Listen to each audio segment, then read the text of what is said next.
Bueno, queridos amigos, en un nuevo programa de Malvinas y sus protagonistas, en esta ocasión voy a entrevistar al contraminante retirado, veterano de guerra de Malvinas, Eduardo Raúl Castro Rivas. ¿Cómo estás, Eduardo? Muy bien, Matías, muchas gracias por este encuentro.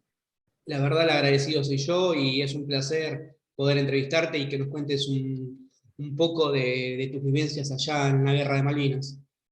Bueno, es muy, yo creo que cada vez que hablo con alguien que se entusiasma o se entretiene con nuestras historias de Malvinas, lo primero que planteo es que traten de hacer una abstracción de mi actual imagen y piensen que tenía 26 años.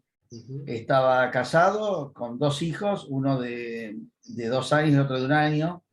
Para que sepan, hoy tengo 5 hijos, 8 nietos, o sea que hay un cambio importante en el despliegue de mi vida.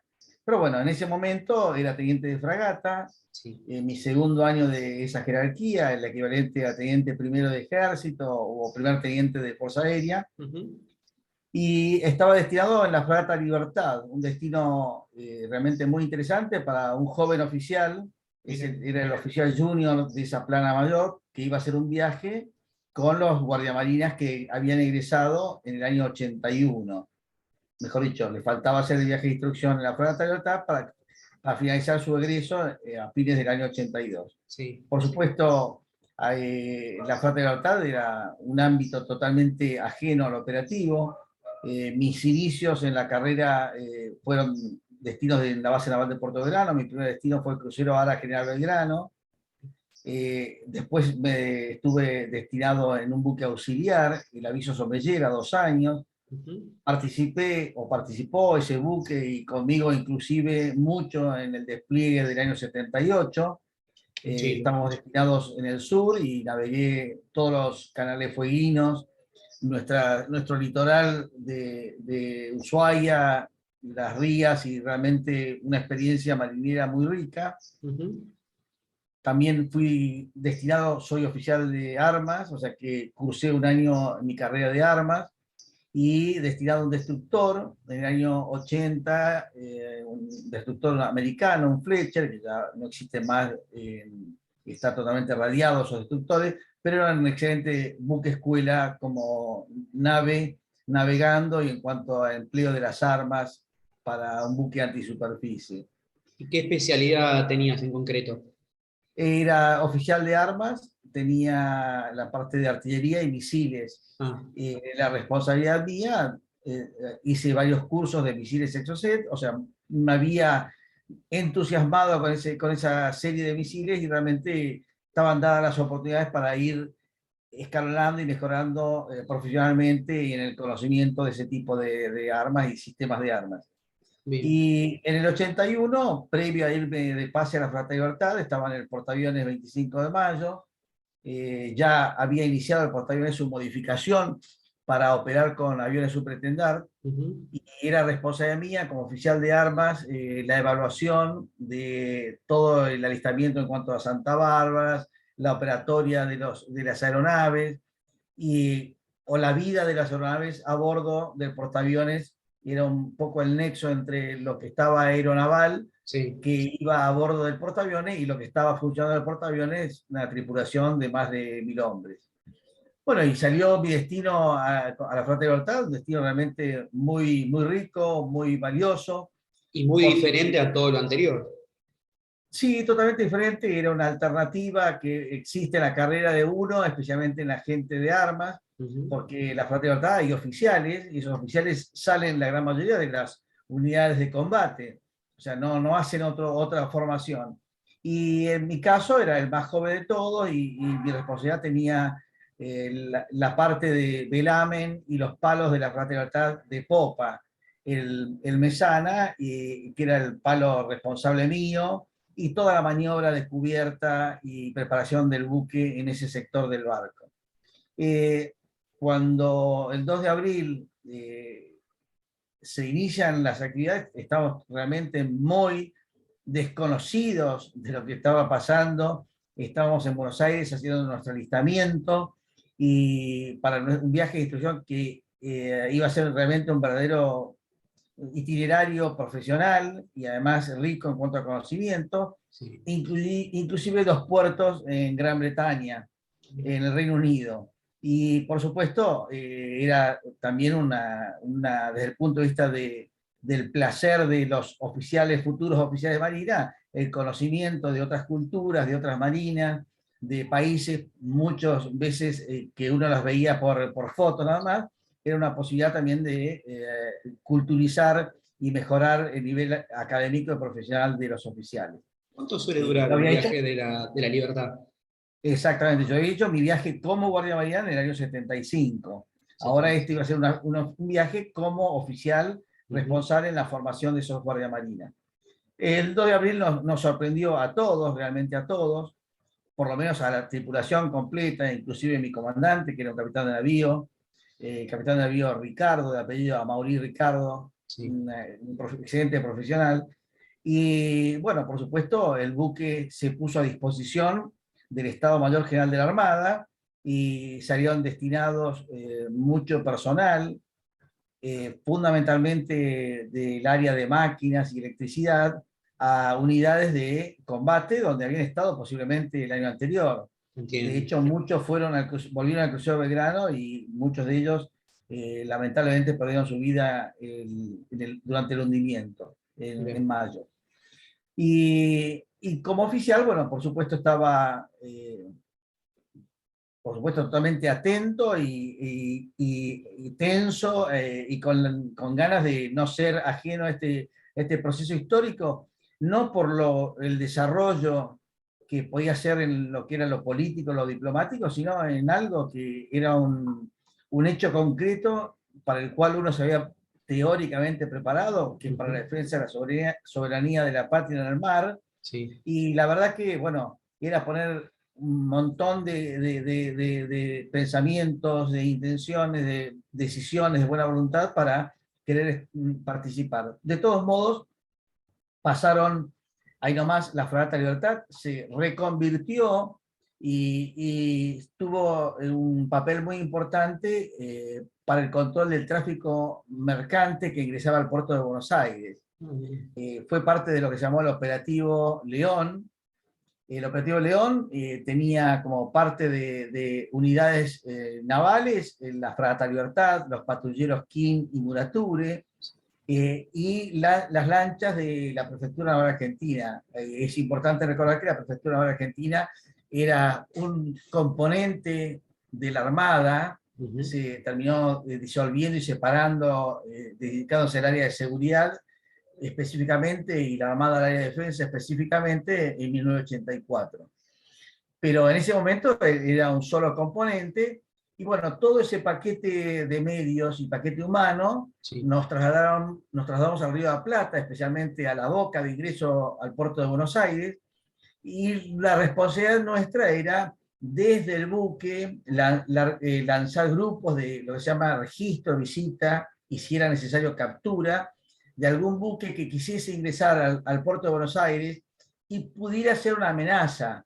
O sea, Ujú. es importante para el que vea esta charla y comprenda un poco más, Sí. el 90% del comercio de nuestro país es por vía marítima. Sí.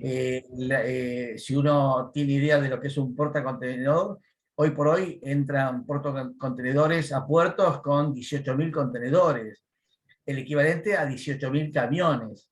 O sea que la carga gruesa y más importante del país, el 90% es por vía marítima. Vía aérea es lo que puede entrar en un avión de transporte y camión está destinado a llevar 1 o 2 contenedores a la velocidad del camión. Y por supuesto, era muy importante preservar esa logística nacional y no que ingresase un buque que quizás podía ser hundido exprofeso o tener algún atentado, quedar enganchado o cerrar el canal, Ujú. con lo cual generaba una logística y una necesidad de desbloquear ese canal porque realmente nuestro país hubiese sufrido lo que fuera un bloqueo. O Bien. sea, como si uno piensa en el bloqueo de Montevideo en la época del Almirante Brown, esto hubiese Sí. sido más o menos algo parecido 150 años después. Entiendo. Lo concreto es que estando en esa operación y controlando y siendo parte integral de un grupo de tareas que trabajaba muy bien, me salió a mediados de abril, ya el 2 de abril seguíamos las noticias, por supuesto, el día a día, pero estábamos enfocados en nuestro operativo específico, que era el Operativo León. Ujú. Y me llega una comunicación, digamos, donde me habían designado para presentarme de inmediato en Puerto Argentino. O sea, de hoy a mañana, a lo cual desconocía la utilidad o el empleo o qué podía hacer, pero bueno, hay una frase de General San Martín que dice que cuando la patria peligra, todo está permitido menos dejarlo perecer, Ujú. y tratando de hacer un poco honor a lo cual estaba preparado, tomé la decisión de lo antes posible, o sea que me bajaron, es una anécdota muy graciosa. Yo normalmente eh, trato de encontrar todo, siempre he tenido una carrera donde he tratado de encontrar con buen humor, con buena Ujú. actitud, pero terminé bajando del medio Río de la Plata en un buque italiano, el Capo San Marco, que compraba caballo en pie en Uruguay y en Buenos Aires, y bajé en ese barco, llegué a La Plata, en La Plata me tomé un transporte, fui a mi casa, mi familia desconocía qué hacía, mi mujer no sabía qué estaba pasando, mi padre era también un marino, ya se había retirado el papá, y me dijo, ya me tengo que ir, hicimos todo, y al día siguiente estaba volando para Comodoro Rivadavia, para después tratar de saltar a Puerto Argentino. O sea que para el veintitanto de abril ya me trasladé a Comodoro Rivadavia, con mi equipaje, con mis dudas y con mis incertidumbres y con mis realmente buenas intenciones. Ibas Y estando con, en Comodoro Rivadavia, bueno, también presioné para llegar lo antes posible a Puerto Argentino. Estuve en 36 horas, ya crucé a Puerto Argentino con 2 vuelos que fueron abortados sí. por amenaza aérea británica. Fueron a la madrugada. Realmente debo de reconocer la valentía de los transportistas de la Fuerza Aérea en los Hércules, con semejante aeronave. Iban a escasos 50 metros o 20 metros del agua, y por supuesto, o sea, con todas las precauciones que decían como anécdota, el suboficial encargado decía, bueno, si el avión se cae, ustedes deben caminar por el ala, y le digo, mire, si el avión se cae, olvidémonos por dónde caminamos, o sea, crucemos y listo. Y bueno, llegué a Puerto Argentino los primeros, casi a finales de abril del 82. ¿Qué sentiste al pisar tierra tan querida? La verdad que para mí fue toda una sorpresa, porque no fue tan vertiginoso todo el movimiento, fue Ujú. tan, digamos, sin posibilidad ni de despedirme correctamente. Sí. Tengo una familia excelente, o sea, nadie lamentaba, al contrario, sentían, creo que como todos los que hemos participado, sentíamos el orgullo de ser parte de la historia. Ujú. Y la verdad que sentí, y sentí una gran responsabilidad. O sea, no es que sentí emotivamente, Ujú. toco la tierra y esto, o me Sí. tiré a besar el piso. No, no, realmente sentí el peso de 26 años con, digamos, 8 años o 10 años, 8 o 10 años de formación académica, profesional, preparándome para ser parte de algo o Ujú. no. Cada uno tuvo su tiempo histórico, y este era mi tiempo histórico. Sí. Y sentí una gran responsabilidad. Responsabilidad por lo que me fuera a tener que hacer cargo, porque evidentemente no iba a ser un soldado, iba a ser alguien que debía comandar o Ujú. debía ordenar o debía actuar con gente. No había ido con mi gente. Yo le explico a todo el mundo, los marinos somos muy particulares, o sea, vivimos toda nuestra intensidad de carrera arriba de un barco, y se Sí. genera lo que se llama el espíritu de buque. Ujú. Cuando uno va solo, y empieza a absorber un montón de otras personas que se incorporan, pero ese espíritu hay que ganarlo, o sea, es como la confianza. Yo no puedo pedir que alguien tenga confianza, debo ganar la confianza, y eso es toda una responsabilidad, y eso fue lo que sentí, que tenía una gran responsabilidad en lo que fuera a corresponderme, poco, mucho.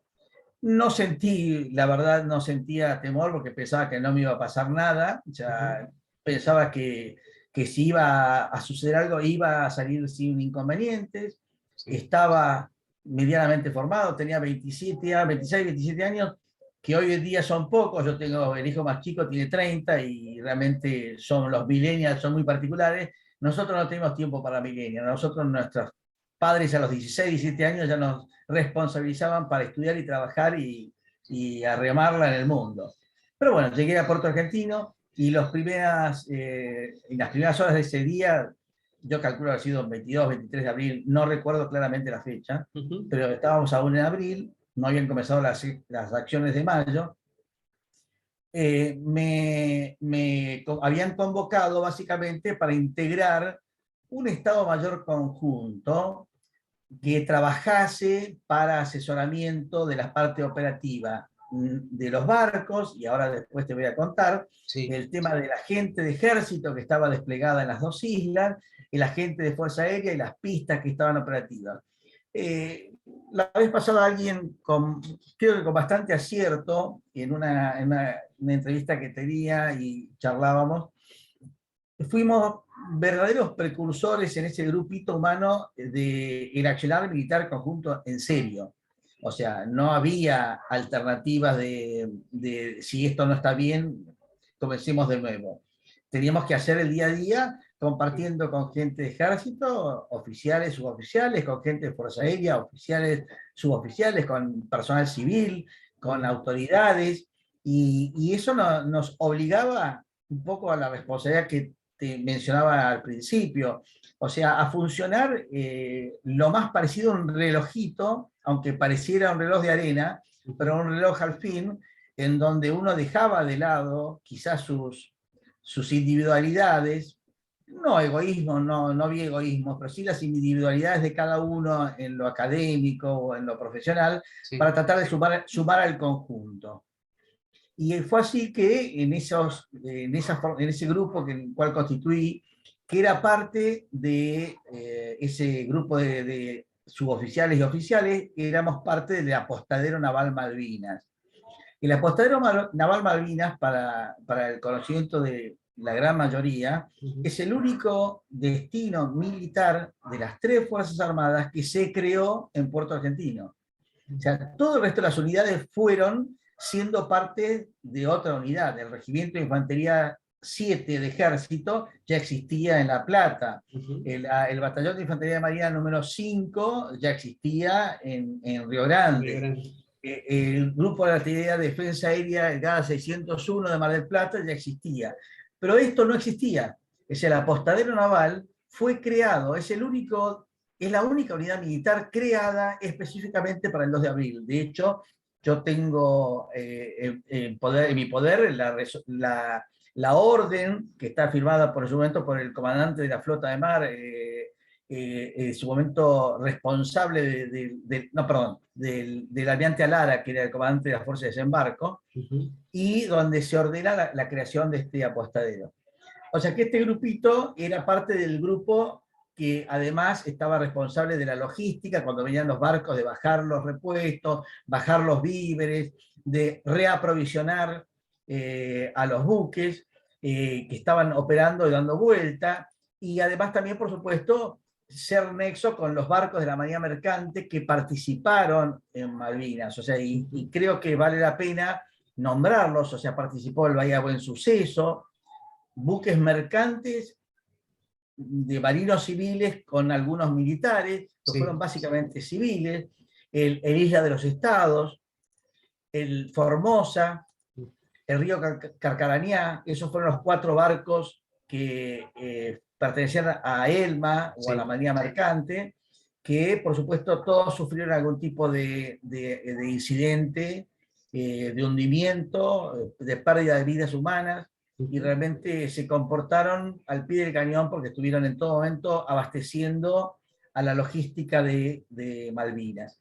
Y barcos que operaban en Malvinas, también parte de la flota aeronaval, pero más chicos, eran el Monsuben, el Penélope, el Llewellyn y el Forest. El Llewellyn era un supplier, un buque auxiliar, que se utilizaba para llevar pertrechos y tropas, y los otros tres, el Forest, el Monsuben y la goleta Penélope, pertenecían a la Falkland Island Company, que fueron en su momento requisados por el gobierno militar de ese momento en Puerto Argentino, Sí. y pasaron a pertenecer al Estado Mayor de ese conjunto, esa operación, lo navegaban marinos, y se dedicaron a navegar las islas, a circunvalar las islas, llevando, como dije anteriormente, pertrechos, municiones, alimentos, relevando gente, sacando heridos, sacando enfermos. Realmente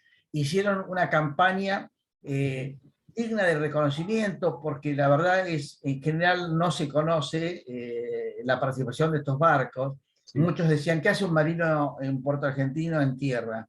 Y éramos muchos marinos en Puerto Argentino en tierra, o en otras unidades, o en otros puntos geográficos de las Malvinas, y éramos parte de ese conjunto donde uno aportaba el conocimiento que había aprendido desde su especificidad como marino, o especificidad como ejército, o especificidad como la Fuerza Aérea. Y ponía al servicio de las otras dos componentes, y entre todos sumamos. O sea que, haciendo una síntesis de la primera parte, Sí. el trabajo fue operar seriamente en conjunto, sin inconvenientes, sin desarreglos, y la verdad que fue impecable. O sea, no he visto a lo largo de los años, donde se ha dado un peso importante al Estado del conjunto, tanta entrega y tanta vocación y tanto deseo de que el que está al lado le vaya tan bien como a uno, y Entiendo. no tan solo a uno solo y a expensas de lo otro. Tengo una Entonces, realmente funcionamos muy bien. Estuve ahí una semana. La verdad, soy una persona inquieta, o sea, reconozco que soy inquieto, soy bastante martinete. No puedo calificarme por demasiado, y tengo que no ser muy soez porque no sé quién va a ver esto, pero bueno, pero reconozco que soy bastante intenso. Y la verdad que quería más actividad, o sea, quería estar más, quería hacer más. Esto, lo que estabas haciendo era muy bueno, no, para nada, mucha gente lo hizo y estaba bárbaro. Y surgió la posibilidad, los primeros días de mayo, ya habían iniciado las acciones armadas con los Sea Harrier, algunos cañoneros nocturnos de los barcos, y había un radar de defensa aérea del ejército, perteneciente al Grupo de Actividad de Defensa Aérea de GAD 601 de Mar del Plata, donde estaba manejado por un oficial, un teniente primero, o sea, misma jerarquía, Sí. que había hecho un curso rápido de radar.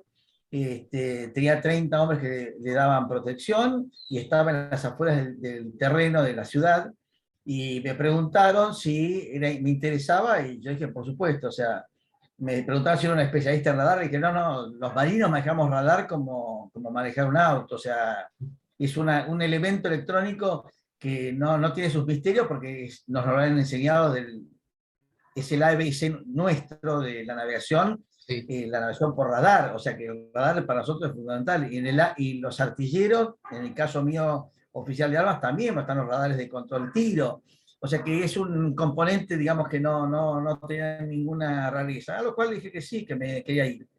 Y me fui afuera de Puerto Argentino, camino al aeropuerto, estaba instalado el radar, y bueno, ahí hice mis actividades de control de defensa aérea y de alerta temprana de algún contacto de superficie. Si bien era un radar aéreo, también podíamos acceder a algunos datos de unidades de superficie, y concretamente controlando y haciendo el seguimiento continuo de las distintas secciones de Harrier y Sea Harrier que atacaban a las islas.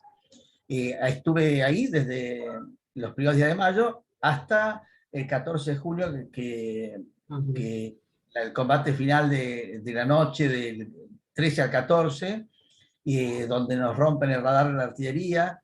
Y bueno, ese para mí fue, digamos, el hecho más importante de mi participación, del operativo León inicial, al traslado a Comodoro Rivadavia, al estado conjunto de operación de seguimiento de toda la logística y movimientos de gente en las islas, a operador del radar con el oficial de ejército, teniente primero Pío Rey del Castillo, que por supuesto somos más amigos que hermanos, o más hermanos que amigos, porque realmente la realidad nos hizo muy íntimos, hemos vinculado muy bien como seres humanos y como amistad, y todavía hoy en día la mantenemos. Él ya no es ciudadano argentino, es ciudadano americano, vive en Estados Unidos hace más de 30 años, se fue del ejército, y bueno, y seguimos muy en contacto con él y con la familia, nuestros hijos, nuestras esposas. Y en esa oportunidad digamos, de nuestro trabajo en particular en el radar, era un radar, como te decía, un radar de marca Cardion, 400 kilómetros de alcance, básicamente con una electrónica específicamente primariamente para amenaza aérea, y nuestro trabajo era informar permanentemente cuando veíamos la aparición de aviones británicos que venían siempre del este, con lo cual en el análisis muy simple y muy humilde del marino decía, no pueden estar mucho más distantes del este, o sea, si bien los aviones despegaban de las cubiertas de los portaaviones a muy baja altura, para que no fuesen detectados muy temprano, en algún momento tenían que elevar la altura para ahorrar combustible, y después pasaban por Puerto Argentino, pasaban a las dos islas, a la Gran Malvina y a Soledad, iban por el sur, por Pradera del Ganso, y volvían hacia los portaaviones y se desaparecían bien al este, a unos 200 kilómetros más o menos, con lo cual los portaaviones tenían que estar al menos 50 kilómetros más o menos más hacia el este. Permanentemente teníamos una sección, son dos aviones, los aviones no vuelan solos, en el mar vuelan de dos, y siempre tuvimos en los peores momentos del orden de 12 secciones, o sea, 24 aviones sobrevolando. Habían unos que estaban saliendo de Malvinas, perdón, de los portaaviones, otros que estaban en tránsito, unos que llegaban a Puerto Argentino, otros que ya habían pasado y estaban o sea, todo un circuito diurno, y por supuesto hacían sus ataques, lanzamiento de bombas, al principio con más precisión, cuando sufrieron algunas bajas aéreas británicas, tomaron altura, dejaron de tener precisión, pero no dejaron de ser una amenaza, porque a uno le están tirando una bomba de 500 o de 1000 libras y no sabe si apuntaron bien o apuntaron mal. Entonces, por lo tanto, todo el sistema de defensa estaba totalmente en actividad. Y a eso se sumó, ya para mediados de mayo, la incorporación de algún buque de guerra inglés cañoneando desde la puesta del sol hasta la madrugada completa. Con lo cual es un trabajo muy simple, que es doblegar la voluntad del enemigo. O sea, el enemigo para ello éramos nosotros, y doblegar la voluntad era tenernos las 24 horas, o lo más parecido a 24 horas, totalmente en actividad, durante las horas de luz con la aviación enemiga, y durante horas nocturnas con el cañoneo de los barcos. Cañoneo que también tuvieron su efecto. Perdimos gente en un cañoneo nocturno, nos tiraron al radar, y murieron un par de soldados, a lo cual esto es totalmente como corolario, tanto Rey del Castillo como yo, nos sentimos muy mal del fallecimiento de alguien, que por eso ha sido cualquiera, las balas no tienen nombre, y decidimos directamente operar nocturno sin ningún tipo de custodia. Porque entonces a la noche la enviamos a los soldados a descansar lejos del radar, Sí. y nos quedábamos solos y esperando a ver si no nos pegaban. Pero bueno, lo cierto es que finalmente al final de la noche del 13 a 14, ya pero con la artillería terrestre, ya habían desembarcado los británicos, nos tiraban.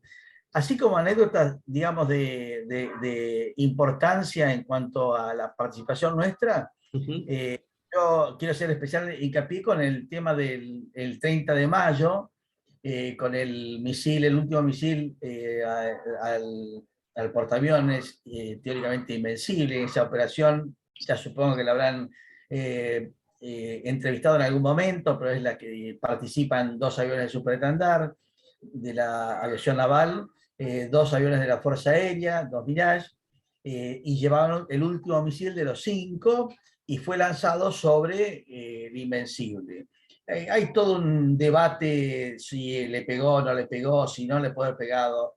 Lo que sí es un hecho, es fáctico, desde el momento del impacto hasta el final del conflicto se redujo a la mitad, exactamente a la mitad, la operatoria de los aviones.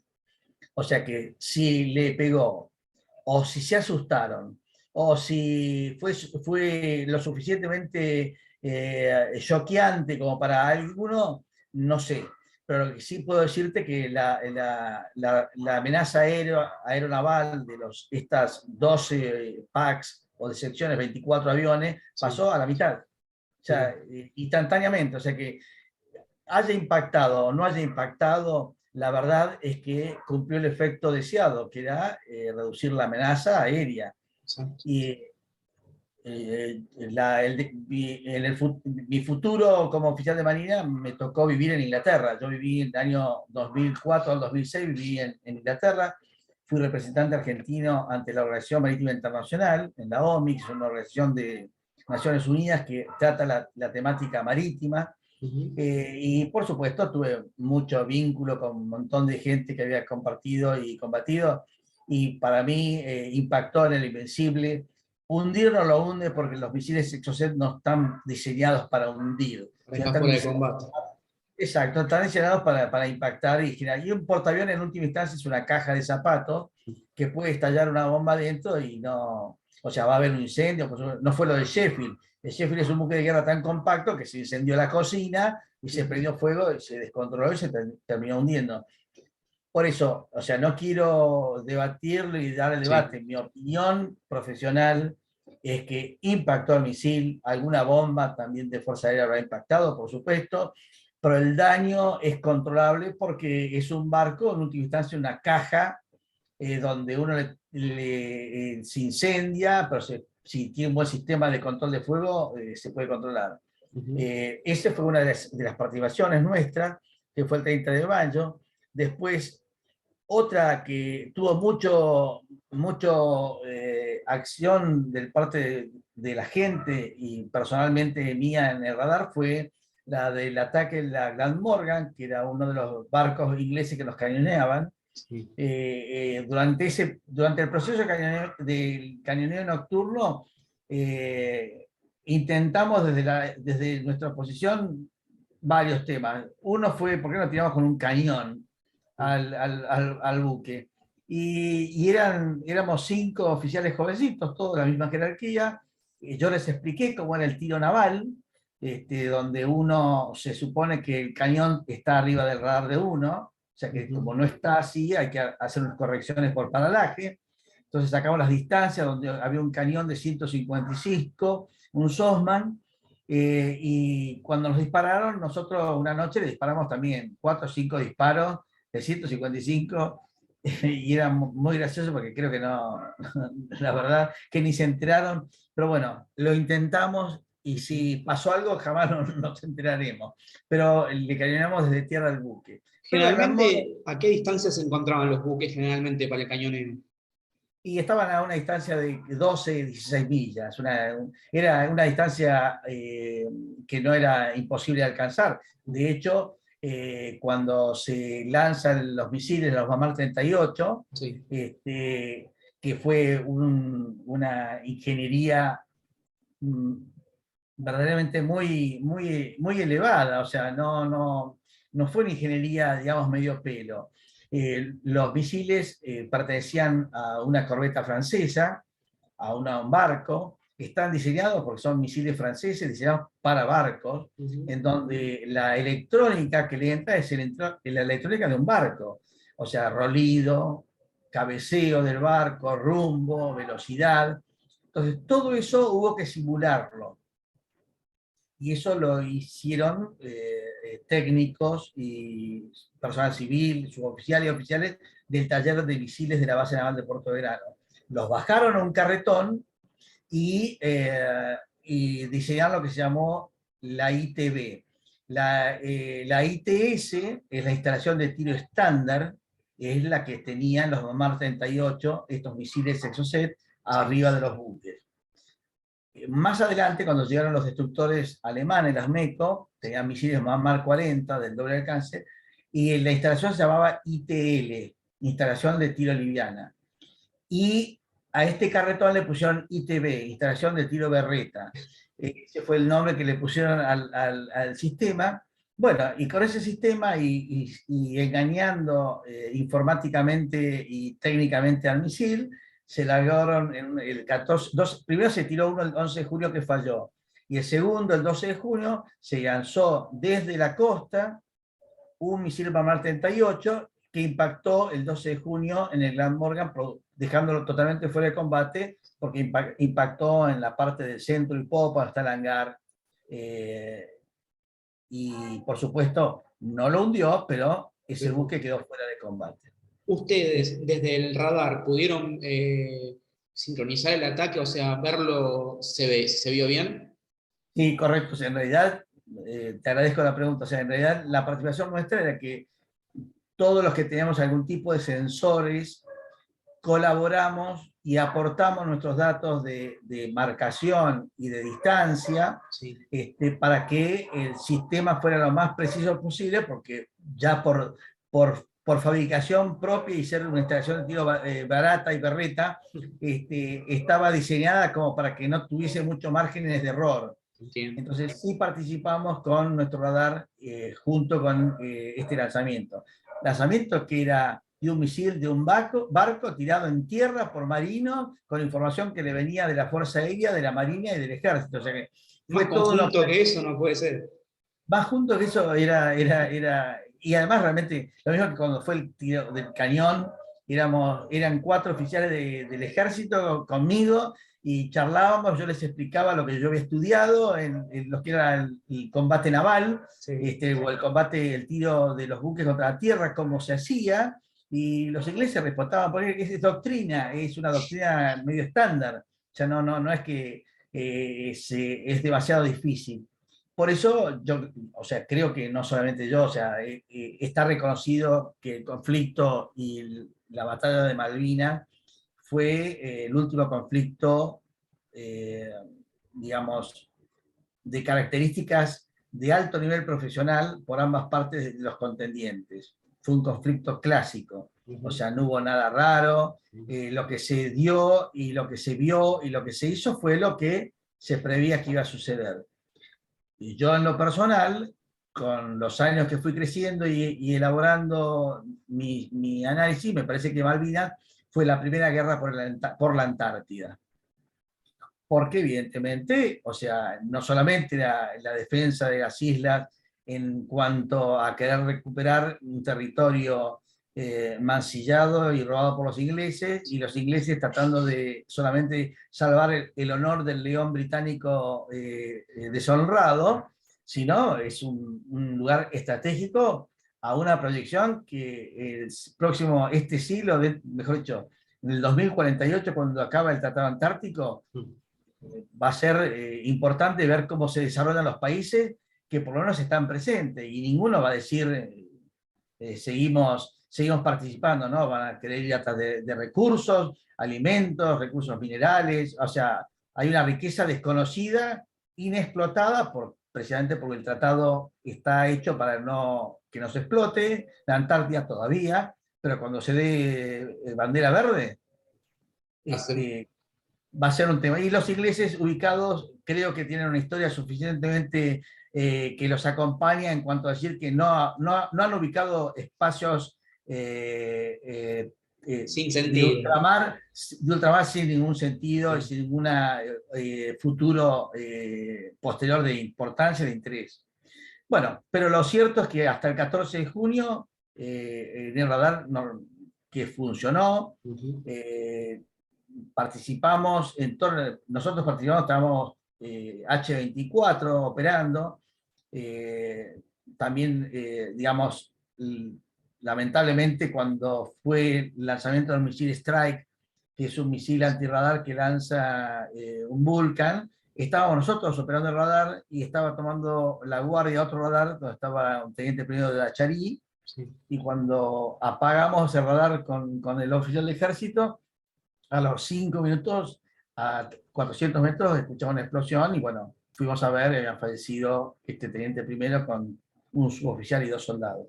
O sea que si ustedes no apagaban el radar, seguramente el strike iba para ustedes. Muy seguramente sí, de hecho cuando aparecimos de nuevo en Puerto Argentino no podían creer que estuviésemos de nuevo ahí. Pero sí, es tal cual, o sea, es el azar. Pregunta, Y tengo una pregunta. ¿Ustedes tenían conocimiento que los británicos tenían este tipo de misiles? no, ninguno. Ah, Ni- se enteraron No, ahí en no, el momento. no, es más, cuando apareció el radar, apareció información por todos lados como si la supiésemos. Era ni idea, era como, estábamos a nivel de, digamos, de elemental, y especialmente en la parte de misiles hay mucha tecnología que aún hoy en día uno la desconoce, Ujú. debe ser por supuesto mucho más elaborada, pero en ese momento habían armas que totalmente estaban sin probar inclusive, o sea, fue una, fue una hay que pensar que vos pensás ya de por sí la empresa francesa aeroespacial pasó con el lanzamiento de Sí, los misiles Exocet por parte de Argentina a triplicar el valor del misil. sí, O probado en sea, combate. claro, probado en combate y sacado efectividad, 95% de precisión de impacto y de daño, o sea, todo. Y lo mismo habrá pasado con el que habrá diseñado el Strike. Dice, Ujú. lo probamos y tuvo efecto. Pero bueno, por supuesto, en ese efecto siempre hay un ser humano del otro lado. Uy. O seres humanos del otro lado que generan este tipo de situaciones.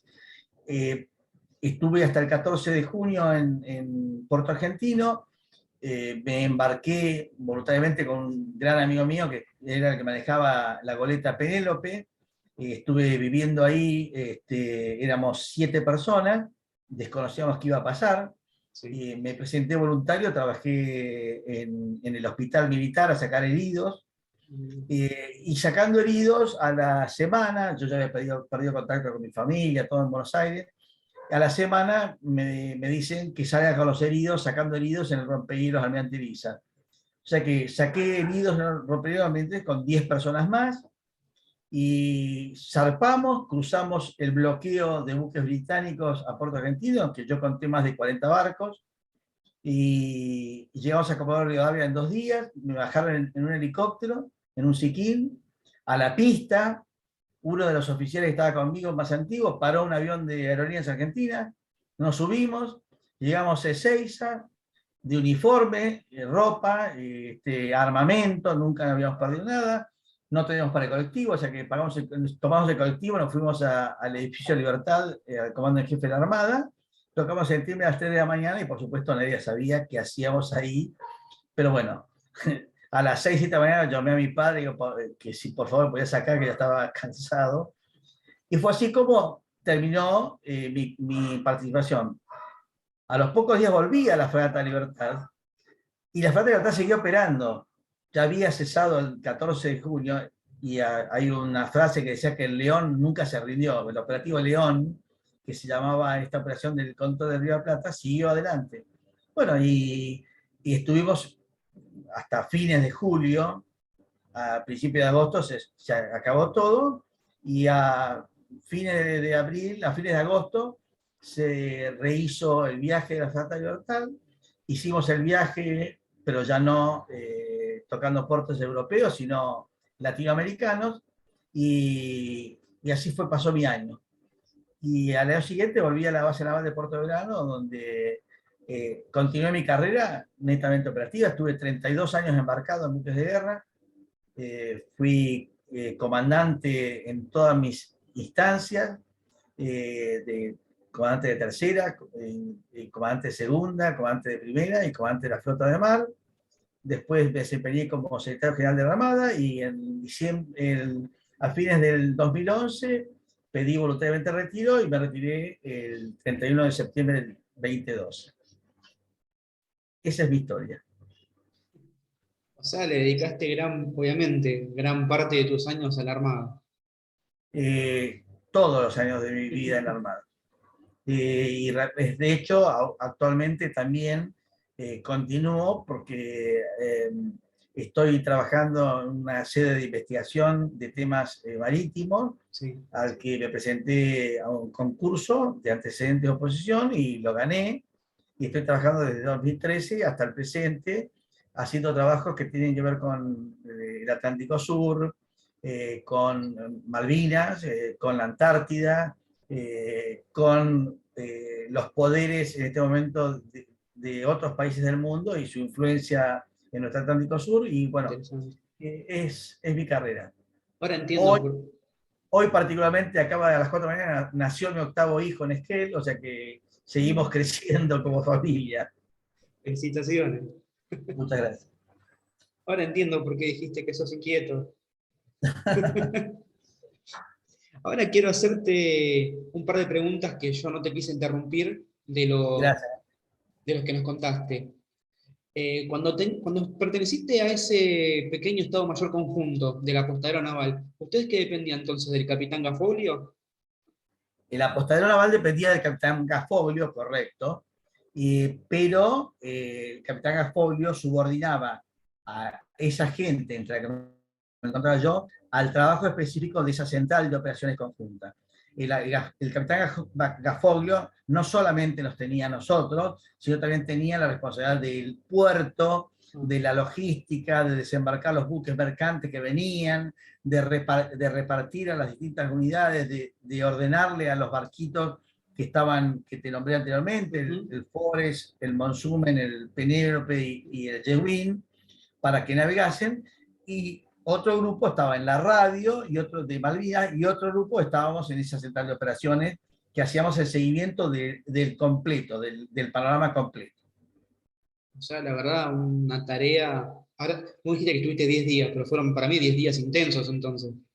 Sí, fueron muy intensos, muy intensos, pero yo me sentía fuera del conflicto, o sea, la verdad era eso, o sea, podría haber pasado el conflicto perfectamente, o sea, ahí y hubiese sido perfecto, o sea, no hubo, de hecho, muchos pues, continuaron su tarea y es súper meritorio, o sea, no, Sí, sí. pero reconozco que o sea, me quemaba participar un poquito más. En ese Este, estado, perdón, sí, en ese Estado Mayor conjunto, después, ¿te encontraste con algún conocido de la Armada? sí, por supuesto, con casi Ah, todos. ah, Sí, con casi todos. Por supuesto, el vínculo es muy especial. O sea, es como esos amigos que no se ven nunca, pero cuando se ven no se necesita ratificar nada para reafirmar que la amistad es fuerte, es exacto. firme y es cierta. Sí, me he encontrado. De hecho, me encontré con gente del GAD 601 en el 2006, cuando volví de Inglaterra. Fui comandante de segunda categoría en Mar del Plata, era el comandante de la división de patrullado marítimo, tenía 3 corbetas y 3 buques auxiliares a mi responsabilidad, y el GAS 601 estaba ahí, Sí. Mar del Plata. Entonces, justo se festejaban 2006, no sé si era 24 o se estaban preparando los 25 años, no recuerdo bien, perdón. Ujú. Y fue muy interesante, es cosa de verlas. Yo después me enteré, o sea, no lo había visto en página de YouTube, un montón de comentarios. Dice, che, este es Castrolero que estaba con nosotros, está más gordo, que yo. Y hubo un par de reuniones con la gente que estaba todavía en el GAS 601, fueron muy emotivas, por Ujú. supuesto, muy fuertes, y uno cuando se prueba en algún lugar y sabe que actuó lo mejor que pudo, creo que es una carta de presentación que ayuda mucho Sí, al vínculo humano, ¿no? entiendo. Y una pregunta que me quedó en el tintero respecto a los radares. Vos que estabas con el radar Carbión que habías dicho, eh, yo tengo entendido que la Fuerza Aérea en Puerto Argentino tenía el Westinghouse. Correcto. ¿Ustedes trabajaban conjuntamente con los dos radares? ¿Podían Sí, trabajar así? sí, sí, por supuesto. De hecho, eh, eh, un tema que le pasó a la Fuerza Aérea y nos pasó a nosotros es que los radares, además de tener la electrónica y la antena, Ujú. tiene lo que se llama la guía de onda. La guía de onda es una manguera que permite llevar la antena lejos de Sí. la electrónica o del operador. Cuando yo me presento al radar los primeros días de mayo, Ujú. lo primero que le digo a la gente de ejército, digo, che, la terminal de guía de onda la trajeron. Dice, no, ¿qué es eso? Dice, no, es una manguera. Dice, uy, no sabemos y la dejamos. Bueno, eso le permitió a la Fuerza Aérea, que la tenía, poner la antena a 50, a 25, 50 metros de donde estaban ellos. Sí. Fueron atacados, no solamente con el misil, porque los buques pueden bombardear, tienen sistema para atacar la electrónica también, o sea, no es solamente el misil el que Sí. ataca la electrónica. Entonces, porque es un radar de control tiro de un buque que se monta en otro radar de control tiro del enemigo y sobre eso le tira un Entiendo. misil o proyectiles o no sé, o una bolsa. Pero lo Ujú. cierto es que eso permite hacer. Y a ellos le rompieron, pero no los dejaron inoperativos. Cambiaron la terminal de guía de onda y siguieron operando. A nosotros cuando nos pegaron, nos anularon, que fue el último día. Lo Ah, que sí hicimos fue casi enterrar el shelter donde estábamos operando, poniendo alrededor tachos de 200 litros con turba, de forma tal que si nos pegaban un impacto directo, tratar de amortiguar el daño, ¿no? entiendo. Eh, pero sí, además habían guardias de radar, o sea, íbamos rotando un poco para el descanso del operador. Ujú. Y la presencia mía para ayudar a este teniente primero era también inicialmente para el descanso del operador. Lo que pasa es que el conflicto iba escalando tanto que no daba, no es que uno dejaba el radar y se iba de Franco o de Ujú. hacer shopping. Entonces decidimos, nos quedamos H24 los dos juntos y de esa manera, además de generar una gran amistad, estamos siempre atentos, aportando lo mejor que podíamos. Bueno, eso mismo, entre los radares se hizo toda una guardia y una rotación diaria para que los estuviesen operando los distintos radares. Y aparte de estos dos radares que mencionamos, ¿hubo otro más de operativo? Radares grandes, no. Sí. Ah, Los dos eran el Westinghouse de Fuerza Aérea y este Carrion del GAS 601, pero estaban los Skyguard, que eran radares de control tiro de Infantería Marina, estaban los a ver, un radar sónico, el RACIT, no me salió el nombre, ah. RACIT es un radar sónico del ejército, Es de infantería, ¿no? sí, es de infantería, Mm. muy corto alcance, pero excelente precisión. O sea que de todos modos se hacía una cobertura. Cuando fue el ataque donde murió el teniente primero de Achari, Ujú. al que le pasamos y le pegó el misil strike, era un radar de control tiro. Pero si bien no tenía la performance de un radar de búsqueda de gran alcance como el nuestro, permitía hacer por lo menos cubrimiento mientras uno descansaba o hacía mantenimiento. Además, Ujú. los radares necesitaban mantenimiento, los motores, el cambio de aceite, lubricación, o sea, un montón de cosas que permitían que el radar siguiese operando. O sea, valvularmente había que cambiar electrónica, y eso, por supuesto, cuando uno salía de sin servicio, estaba por un par de horas, lo cubría quizás un radar de menor performance, sí, con otros beneficios, pero básicamente no eran radar de búsqueda como el Westinghouse o el Cardigan. Entiendo. O sea, intentaban de que no quede ese hueco, por decirlo de alguna manera. De hecho, no quedaban huecos, no quedaron huecos, Te no quedaban entiendo, huecos. te entiendo. Y ya que mencionaste el mantenimiento continuo, del radar. Imagino que obviamente al laburar 24 horas por día, el desgaste es importante. ¿Ustedes sufrieron alguna vez alguna falta de repuesto o tuvieron que improvisar sobre la marcha? No, Ah, no, no, no. La verdad que no. Un radar realmente impecable, al punto tal que el radar quedó completo en Puerto Argentino y los ingleses lo recuperaron y lo pusieron en funcionamiento. Estuvo durante muchos años operando, si no me equivoco, no quiero equivocarme, creo en sí. Sudáfrica. Mira, O sea, es radar, no, no fue un radar súper confiable. Súper confiable, no tuvimos problemas nosotros ni de repuestos, ujú, ni de nada, porque en última instancia el conflicto con toda la fuerza duró 50 días. sí, Y un radar está diseñado para que ande muchas más horas que las de 50 días. te entiendo, te entiendo. O sea, posiblemente si el conflicto hubiera sido un conflicto de años, posiblemente lo que estás diciendo tenga valor, pero, Ujú, o sea, 50 días en la vida de un radar no es nada, te no es entiendo. nada. No, O yo sea, más hoy que... los buques tienen, hace 30 años, 40 años, están operando los radares ujú, y con sus problemas de logística y todo, pero siguen operando. No, en realidad es un sensor, es un tractor, ¿eh? entiendo. Yo más que nada lo pregunté porque me parece como la ley de Murphy que está aplicada en todo sentido. En el momento en que menos te No, lo esperás, por ahí algo pasa. no, y lo que pasa es que a lo mejor si uno quisiera haberle sacado más rédito, a lo mejor habría alguna función que estaría... La verdad que yo lo operé al radar, Ujú, trato de recordar cómo lo operé, te podrás imaginar que es una historia bastante, 40 años tiene, sí, pero hasta lo que yo sabía cómo operaba funcionaba todo, o sea, para sacarle el rebote de mar que se llama el anticlúter, o sea, no era un radar que permitía ver como sensor a muy corta distancia, pero su diseño era para tomar naves a 400 kilómetros y nosotros agarramos a 200 y pico de kilómetros las aeronaves. Para mí era un radar bárbaro.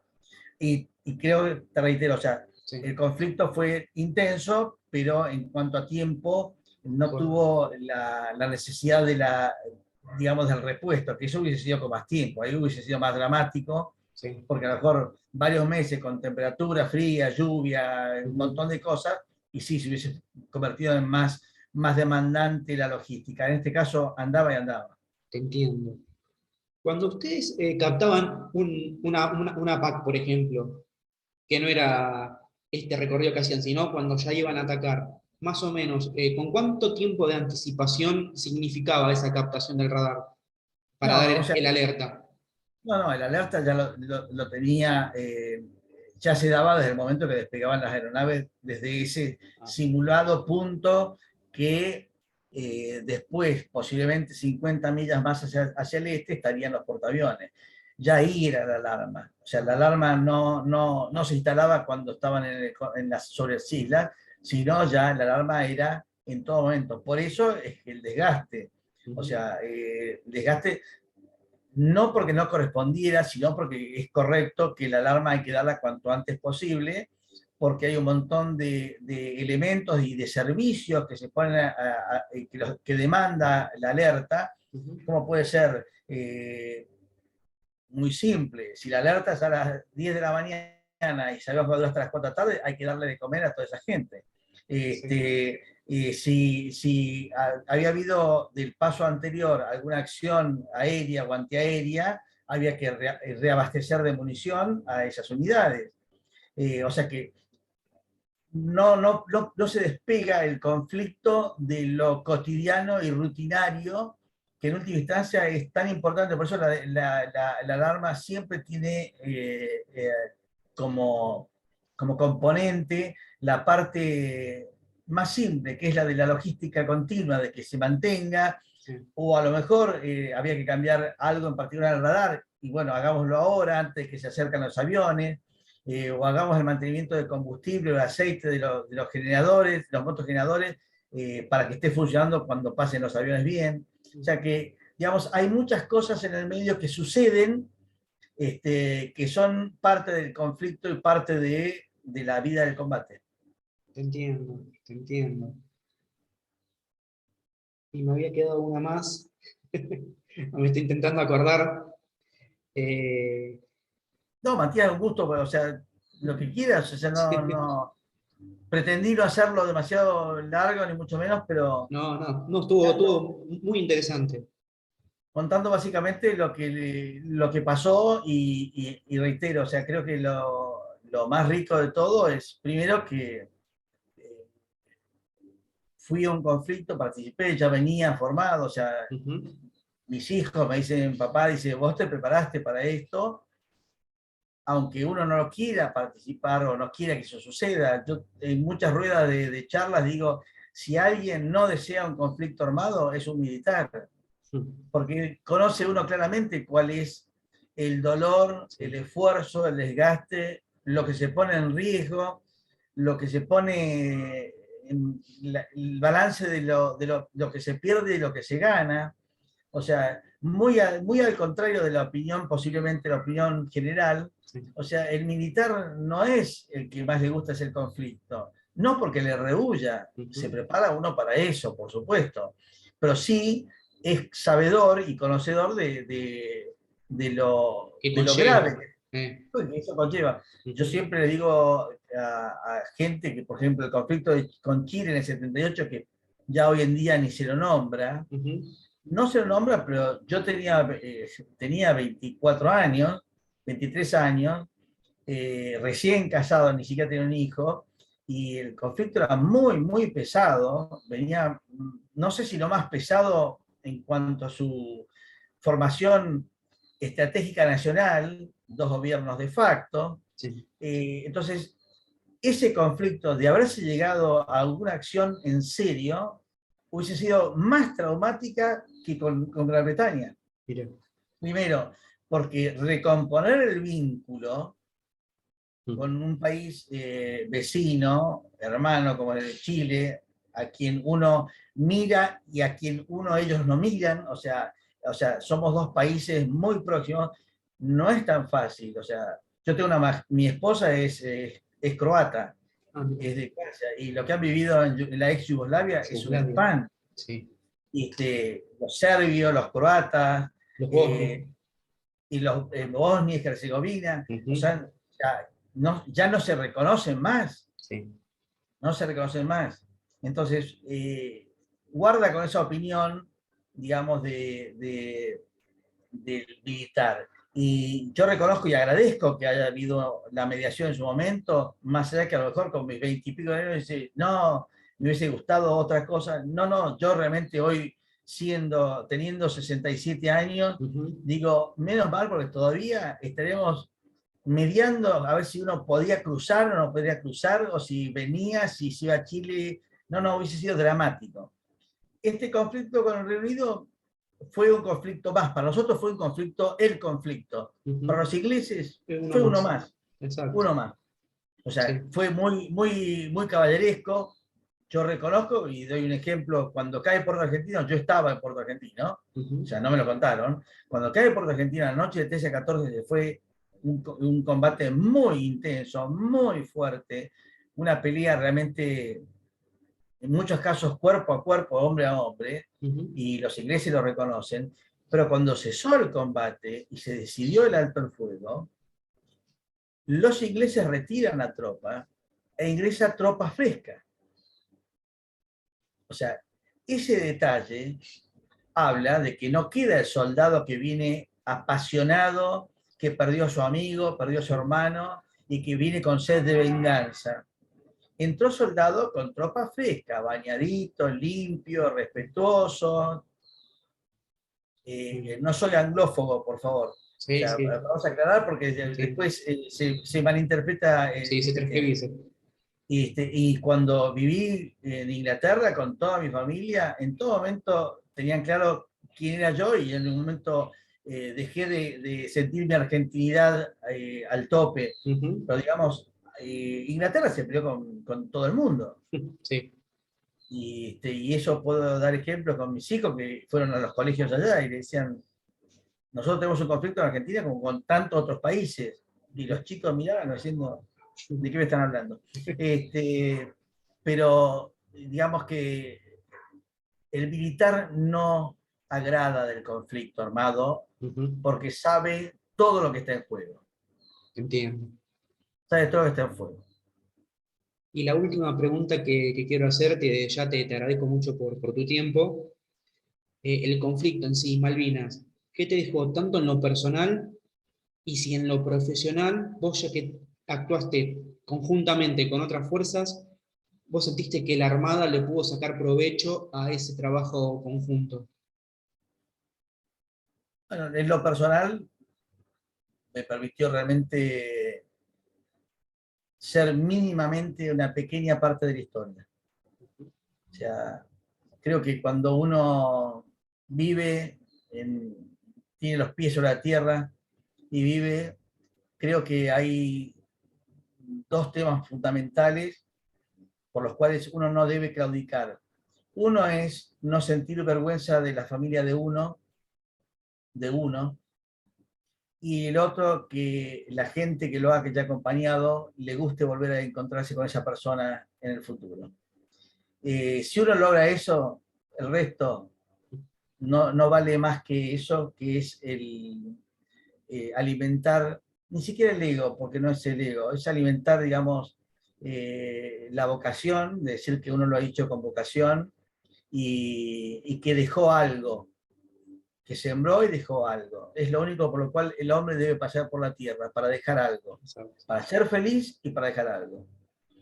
Y si vos me decís si la Armada capitalizó lo conjunto, yo diría que ninguna de las tres Fuerzas Armadas lo capitalizó. No digo la Armada. Ujú. Eh, y voy a dar un ejemplo muy simple, siendo ya oficial jefe, capitán de fragata, era profesor de la Escuela de Guerra Naval, invité a no invité, la Escuela de Guerra Naval invitó Ujú. a quien en ese momento era el subjefe del Estado Mayor Conjunto de las Fuerzas Alemanas, un vicealmirante alemán.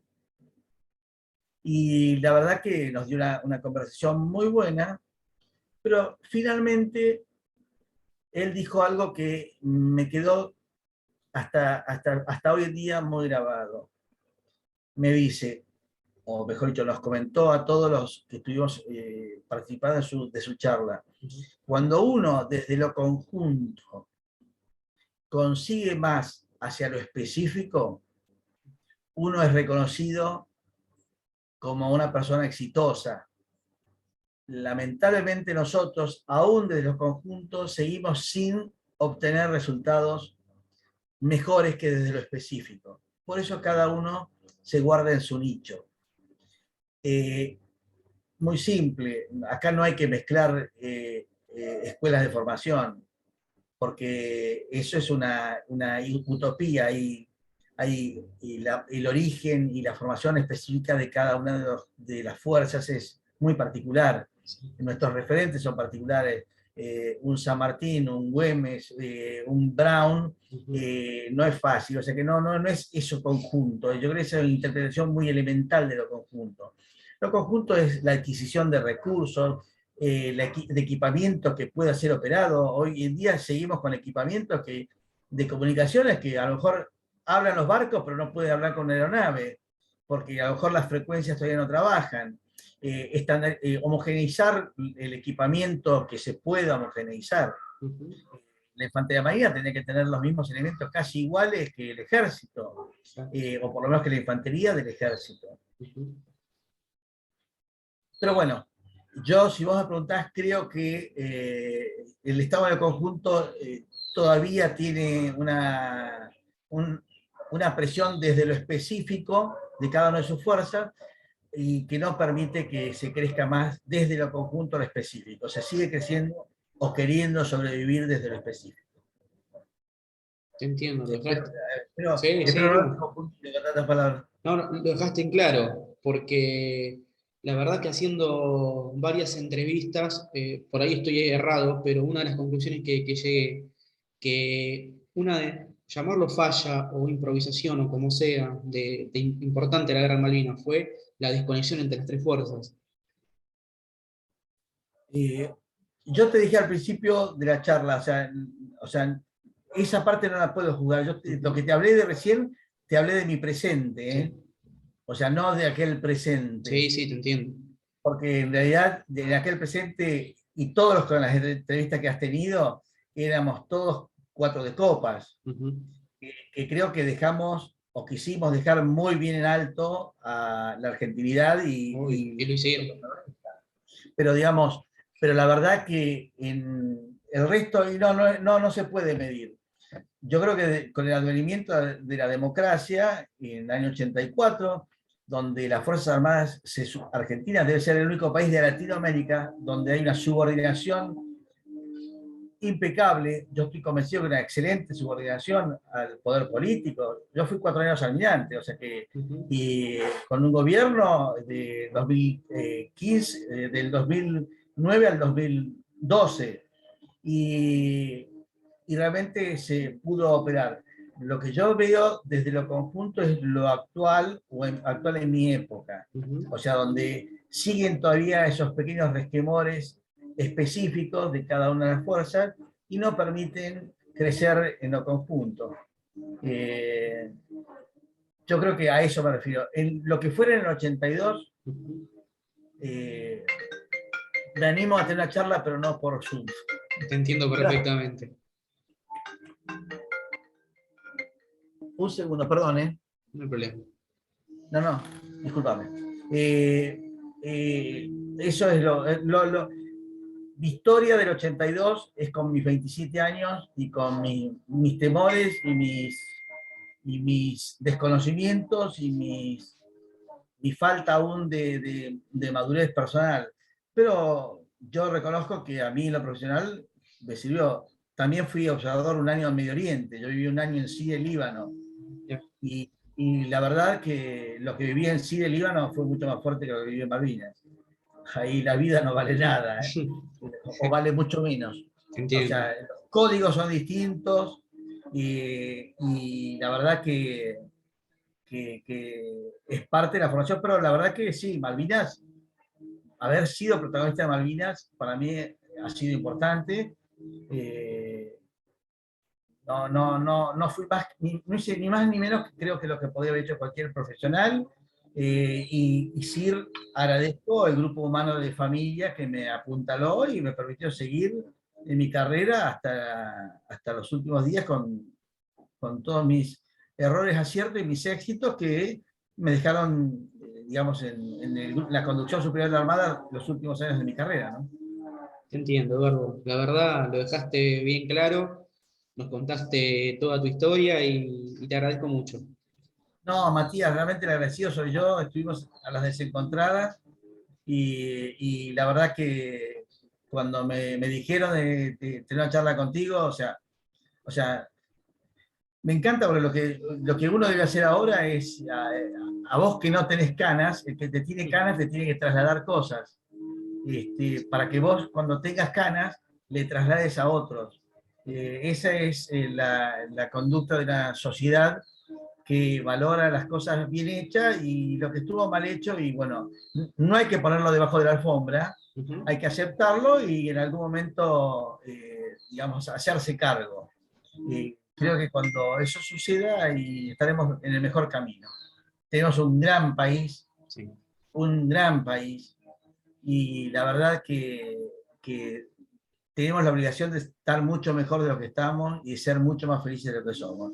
Ujú. O sea, Sí, es cierto. O sí, sea, aún con pandemia y todo, ¿no? es verdad. Eso es verdad y estoy completamente de acuerdo con vos. Hay que explotarlo nada más. Sí, señor. La verdad, te vuelvo a agradecer. Estamos en No, contacto y te mando un fuerte abrazo, Eduardo. no, fuerte abrazo mío para vos y la verdad que fue un placer conocerte y bueno, quedo atento y a disposición tuyo para lo que quieras. Dale, el placer fue mío. Un Gracias, abrazo muy ¿eh? grande. Chao, querido. Nos vemos, gracias. Hasta luego.